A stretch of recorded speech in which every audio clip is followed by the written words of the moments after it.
Budget पर हमारे खास कार्यक्रम बजट टारगेट 2019 में आपका एक बार फिर से स्वागत है। आज बात होने वाली है आज के शो में बंगला बने न्यारा की, यानी कि उन सपनों की जिसमें घर होता है, घर के सपने की, जिसको पाने की चाहत सभी की होती है। बजट का वक्त है, ऐसे में रियल एस्टेट बाजार को क्या उम्मीदें हैं ये जानेंगे। साथ ही हम आपको लेकर चलेंगे उस आशियाने की दुनिया में जहां पर लोगों ने अपनी उम्मीदों को पूरा करने के लिए जिंदगी भर की गाढ़ी कमाई लगा रखी है। तो चलिए नोएडा एक्सटेंशन को रुख करेंगे और हमारे संवाददाता सैयद आमिर हुसैन की रिपोर्ट देखेंगे। आम बजट आने में महज चंद दिन बचे हैं। ऐसे में बजट से पहले कैसा है रियल एस्टेट का कारोबार? अगर आप अपने बजट में कोई फ्लैट खरीदने का मन बना रहे हैं तो क्या है बाजार में ऑप्शन? यही जानने के लिए न्यूज नेशन ने रुख किया ग्रेटर नोएडा वेस्ट यानी नोएडा एक्सटेंशन का। एक आम आदमी का सपना होता है कि उसका घर, उसका आशियाना खुद का हो। इसीलिए आज मैं निकल रहा हूं एक फ्लैट की तलाश में। एक ऐसा फ्लैट जो बेहतर डील के साथ मुझे मिल जाए, उसमें कम कीमत हो और साथ में टैक्स भी कम देना पड़े। क्या ऐसा फ्लैट मुझे आज मिल पाएगा? पिछले अरसे में रियल एस्टेट के बाजार में बहुत कुछ बदला है। रेरा का नया कानून और सरकार की सख्ती से जहां इस बाजार की सूरत बदली है, वहीं जीएसटी लागू होने के बाद प्रॉपर्टी खरीदना महंगा है या फिर सस्ता? रेरा का कितना असर है प्रॉपर्टी के कारोबार पर? इन्हीं सवालों के जवाब के लिए हम पहुंचे ग्रेटर नोएडा वेस्ट की उस दुनिया में जिसे फ्लैट का संसार कहा जाता है। ऊंची ऊंची इमारतें कुछ तो बनकर तैयार हैं तो कुछ अब भी बन रही हैं। आशियाने की तलाश में मैं आ चुका हूं ग्रेटर नोएडा वेस्ट। यहीं से मैं अपनी तलाश शुरू करूंगा, यानी आशियाना ढूंढूंगा। दूसरी चीज ये भी समझने की कोशिश करूंगा कि अंडर कंस्ट्रक्शन प्रॉपर्टी लेने का फायदा है या फिर रेडी टू मूव लेने का फायदा है।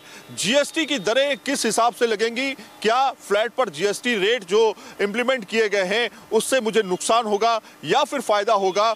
या फिर तमाम ऐसी उलझने जो कि अभी तक ग्रेटर नोएडा वेस्ट में होती रही हैं उससे हमें परेशानी होगी? ये सब कुछ समझने की कोशिश करेंगे, क्योंकि ग्रेटर नोएडा वेस्ट में करीब 2 लाख फ्लैट बनकर तैयार हैं। धीरे धीरे पोजीशंस भी हो रहे हैं।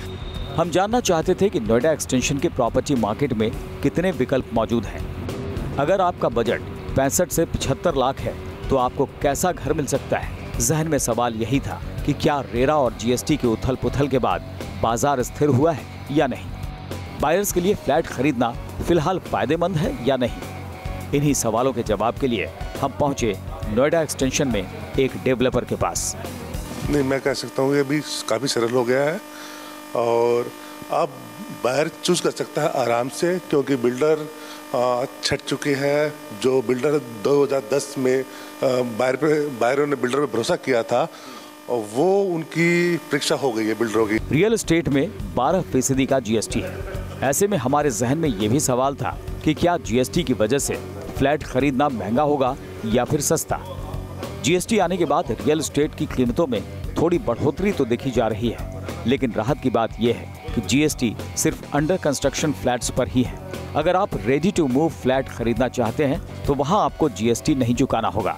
इसलिए जानकार मानते हैं कि यही सही मौका है सपनों का आशियाना खरीदने का, क्योंकि बजट के बाद आने वाले समय में प्रॉपर्टी के दाम और बढ़ेंगे। पहले भी अच्छा कह सकते हैं, अब भी अच्छा कह सकते हैं। वो पहले आपको लोकेशन चॉइस अच्छी मिल सकती थी और थोड़ा रेट बढ़ता भी है। तो आज रेट बढ़ा है तो जीएसटी नहीं है, उसमें जीएसटी थी तो रेट कम था। तो जीएसटी और नोटबंदी से कितना फर्क? मैं तो कह सकता हूँ आज भी ज़्यादा लेट नहीं हुए, आज आप ले सकते हैं, अच्छा है। मतलब आज आपको लग रहा है नोटबंदी और जीएसटी की वजह से फर्क जो आया है वो कहीं ना कहीं मार्केट पे है और एक बेहतर ऑप्शन मिल सकता है। आगे आने वाले समय में रेट बढ़ेंगे क्या? बिल्कुल सर, बढ़ेंगे। नोएडा ग्रेटर नोएडा में करीब 2 लाख से ज्यादा फ्लैट बनकर तैयार हैं। इनमें से रेडी टू मूव थोड़े महंगे जरूर हैं, लेकिन ready to move in option ज्यादा बेहतर है। जानकारों की माने तो रेरा कानून के आने के बाद बाजार बायर्स के लिए मुफीद है, क्योंकि अब मार्केट में सीरियस प्लेयर ही बचे हैं। अभी काफी बिल्डर है, जो सही बिल्डर है वही मार्केट में रुक पा रहा है, और जो नहीं कर पा रहे, जो 2010-11 में काफी निकल आए थे, वो डंप होते जा रहे हैं। यानी 65 से 70 लाख का बजट महंगा जरूर है, लेकिन इस विकल्प में आपको रेडी टू मूव इन के ज्यादा ऑप्शंस मिल जाएंगे। नोटबंदी, जीएसटी और रेरा की उथल पुथल से उबर चुके रियल एस्टेट को उम्मीद है नए बायर्स की, जिनके लिए अपने घर को खरीदने का ये मौका बेहद मुफीद लग रहा है।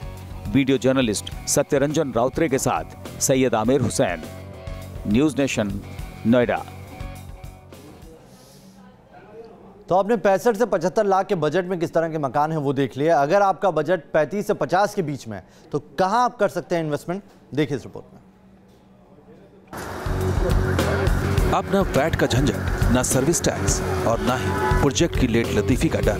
नोएडा और नोएडा एक्सटेंशन में तैयार 2 लाख फ्लैट, बाजार में ऑप्शन ही ऑप्शन। अब फैसला कीजिए ऑन स्पॉट और पाइए अपने सपनों का आशियाना। बाजार में यूं तो फ्लैट की कीमत ऊंची भी है और औसत भी, लेकिन आपको अच्छे लोकेशन और सुविधाओं वाले फ्लैट्स 35 लाख रुपए से लेकर 75 लाख रुपए के बीच मिल जाएंगे।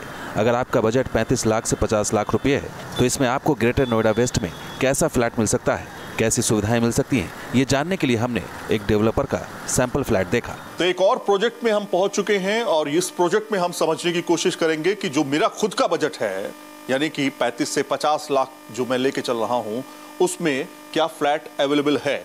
दूसरा, दिल्ली एनसीआर की अगर हम बात करें तो अब जीएसटी और रेरा जैसी तमाम चीजें यहां पर शुरू हो चुकी हैं, उससे क्या प्रभाव पड़ेगा, क्या मेरी पॉकेट पे ज्यादा भार पड़ने वाला है या इस बार सहूलियत मिलने वाली है।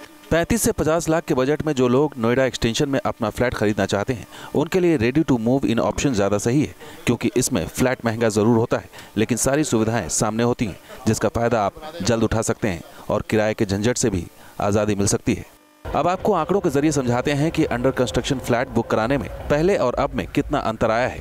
अगर आप 75 लाख की कीमत वाले फ्लैट खरीदते हैं तो पहले इस पर 1% वैट यानी करीब 75,000 रुपए देना पड़ता था। 3.7% सर्विस टैक्स यानी 2,85,250 रुपए खर्च करना पड़ता था। इसके अलावा इस पर 5% स्टैंप ड्यूटी भी लगती थी जो करीब 3,75,000 रुपए के बराबर थी। इसके साथ ही लगती थी 30,000 रुपए की रजिस्ट्रेशन फीस, यानी 75 लाख के फ्लैट की कुल कीमत पड़ती थी 82,65,250 रुपए। यानी अब 75 लाख के अंडर कंस्ट्रक्शन फ्लैट पर 12% जीएसटी यानी 9 लाख रुपए देने होंगे। इसके साथ ही 5% स्टैंप ड्यूटी यानी 3,75,000 रुपए और 30,000 रुपए रजिस्ट्रेशन फीस देने होंगे।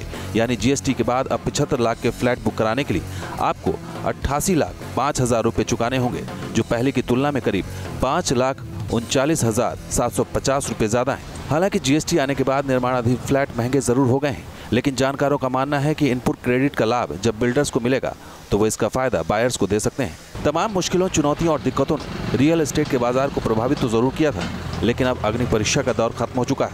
नया बजट आने वाला है और हो सकता है ये बजट बायर्स और डेवलपर्स के लिए कुछ नई उम्मीदें लेकर आए। वीडियो जर्नलिस्ट सत्यारंजन राउतरे के साथ Syed Aamir Hussain, news nation, Noida. Real estate sector पर आई नाइट फ्रैंक की जो रिपोर्ट है उसके मुताबिक बड़े शहरों में नए प्रोजेक्ट लॉन्च में भारी गिरावट आई है। देखें आंकड़े। 1 फरवरी से पेश होने वाले आम बजट से देश के रियल एस्टेट सेक्टर को कई बड़ी उम्मीदें हैं और सबसे बड़ी ख्वाहिश यही है कि ऐसी छूट और रियायतें मिले जिससे ज्यादा लोगों के घर का सपना साकार हो सके। वित्त मंत्री से उम्मीद है कि किफायती आवास श्रेणी के दायरे को बढ़ाया जाएगा। रियल एस्टेट सेक्टर की बड़ी मांग है कि इस इंडस्ट्री को इंफ्रास्ट्रक्चर का दर्जा दिया जाना चाहिए। रियल सेक्टर के लिए सिंगल विंडो क्लियरेंस होना चाहिए। पहली बार घर खरीदने वालों को आयकर में अतिरिक्त 50,000 रुपए की छूट मिले। इसके अलावा जीएसटी की मौजूदा दर को 12% से घटाकर 6 या 8% किया जाए। इतना ही नहीं, रियल एस्टेट सेक्टर में जो 2 लाख रुपए के कैश लेन देन की लिमिट लगाई जा चुकी है उसे बढ़ाया जाना चाहिए, क्योंकि इस सेक्टर में कैश में लेन देन ज्यादा होता है। घर खरीदार वित्त मंत्री से रियायत चाहते हैं तो वहीं रेरा की वजह से ब्रोकर्स भी दिक्कत में हैं, क्योंकि प्रोजेक्ट में देरी होने पर घर खरीदार ब्रोकर्स की गिरबान पकड़ लेते हैं। जानकारों का मानना है कि अगर प्रधानमंत्री आवास योजना को सफल बनाना है तो घर खरीदारों के साथ बिल्डर्स को भी इंसेंटिव मिलना चाहिए।